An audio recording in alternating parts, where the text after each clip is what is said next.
कहानी है रामपुर गांव की, जहां के मर्द महिलाओं को हमेशा नीचा दिखाने की कोशिश में रहते। अरे अभी तक खाना नहीं आया क्या? मुझे एक और शादी करने की जरूरत है। नहीं जी नहीं, ऐसा मत करना, वरना मैं कहाँ जाऊंगी। खाना लेकर मैं अभी आई जी।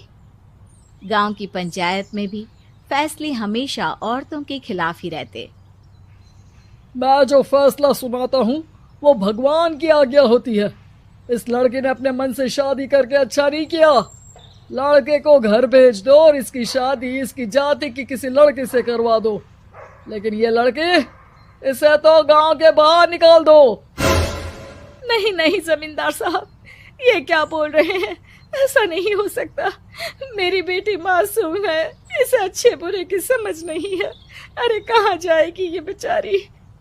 कहाँ जाएगी? इतनी चिंता है तो पूरे परिवार का गांव निकाला कर देते हैं।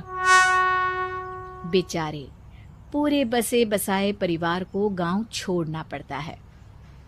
चाहे जो हो, अगर बेटियों को कंट्रोल नहीं कर सकते तो गांव में रहने का कोई मतलब नहीं है। यहाँ औरतों को दब कर रहना होगा।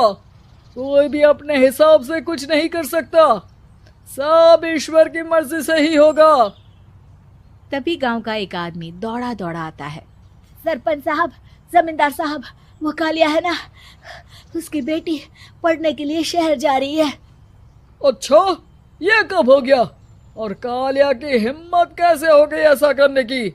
लेकर आओ उसे और उसकी बेटी को। बस फिर क्या था, हाजिर हो जाते हैं कालिया और उसकी बेटी सरपंच के सामने। अरे कालिया, ये क्या सुनने में आ रहा है? बेटी को इंजीनियर बना रहा है तू? और ये बता, गांव में तो स्कूल नहीं है, फिर कहां से इतनी क्लास पास कर गई तेरी बेटी? राधा, जो कि कालिया की बेटी है, उसे लगता है कि सरपंच उसकी तारीफ कर रहे हैं।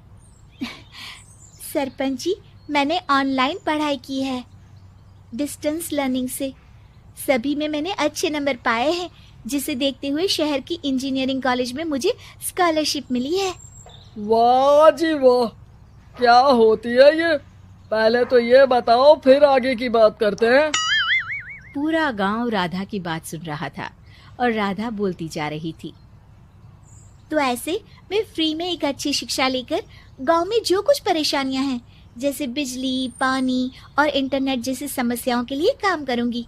मैं गांव को शहर से जोड़ने के लिए पुल का निर्माण करवाने का प्रस्ताव रखूंगी।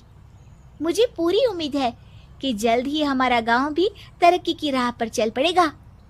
राधा की बात सुनकर सारे गांव वाले ताली बजाने लगते हैं। सरपंच को समझ नहीं आता कि वो क्या करे। चुप रह नादान लड़की, गांव के खिलाफ जाने के लिए तुझे गांव से बेदखल कर दिया जाएगा, वो भी पूरे परिवार के साथ। और हाँ, अगर ठीक से गांव में रहना चाहती है तो ये पढ़ाई लिखाई छोड़ दे। हम तेरे लिए गांव का कोई होनहार लड़का देखेंगे। तभी गांव का एक आदमी बोल पड़ता है। अरे नहीं नहीं सरपंच जी, राधा बिटिया जो बता रही है, अगर वैसा हो जाए तो हम लोगों को पैसा कमाने के लिए बाहर नहीं जाना पड़ेगा। हाँ जी, और ना ही कोसों दूर पानी के लिए भटकना पड़ेगा। हमारे बच्चे भी अच्छी पढ़ाई कर सकेंगे और आगे बढ़ेंगे, ना कि हमारी तरह खेती करते बैठेंगे। क्यों गांव वालों, राधा बिटिया का साथ देना चाहिए ना। सरपंच देखता है कि गांव राधा के साथ है तो वो चुप हो जाता है।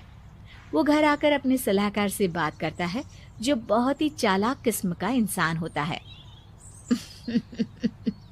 अरे सरपंच साहब, आपको बहुत ही होशियारी से काम लेना पड़ेगा। एक बार गांव तरक्की कर गया, यहाँ के बालक पढ़ लिए तो कोई ना पूछेगा आपको। और फिर ये जो बेटा और बेटी है ना आपके, इनको भी आम लोगों की तरह ही जीवन जीना होगा। हाँ, लेकिन करे तो क्या करे? वो ना आप मुझ पर छोड़ दीजिए, बस मैं जैसा बोलूं करते जाइए।